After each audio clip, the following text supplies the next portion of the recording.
सांगली महानगरपालिका महापौरपदाच्या निवडणुकीपूर्वी मोठा वाद निर्माण झाला। काँग्रेसचे उमेदवार हारून शिकलगार यांनी वेळेत अर्ज भरला नाही, त्यामुळे त्यांचा उमेदवारी अर्ज बाद करण्याची मागणी भाजपच्या नगरसेवकांनी केली आहे। घड्याळाचे काटे फिरवून वेळ बदलण्यात आल्याचा आरोप भाजपने केलाय, तर भाजप बिनबुडाचे आरोप करत असल्याचा दावा काँग्रेसने केलाय।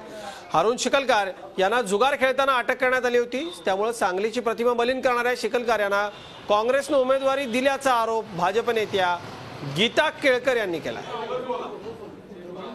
हारूनभाई शिकलगार उमेदवार यांनी सांगून घड्याळाची वेळ बदलून ह्या आपला महापौर पदाचा अर्ज हा वेळ संपल्यानंतर साधारण 5:15च्या सुमारास दाखल केला आणि ही अशी घटना सांगली महापालिकेत झाली। त्यामुळे आम्ही ह्या प्रक्रियेवरती त्यांचा अर्ज हा अवैध ठरण्यासाठी आम्ही तक्रार आज जिल्हाधिकारी यांच्या समोर दिलेली आहे। घड्याळाचे काटे कोण खाली केले, काय खाली केले, कोणाच्या सांगण्यावरून हे काम काय झालं नाही, काय नाही। तिथं प्रचंड गर्दी होती, गर्दी ते घड्याळ खाली पडलं, खाली पडल्यावर उचलून ठेवलं।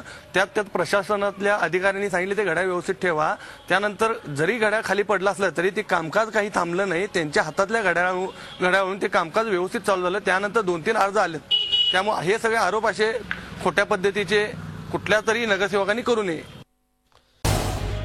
झी 24 तास रहा एक पाऊल पुढे।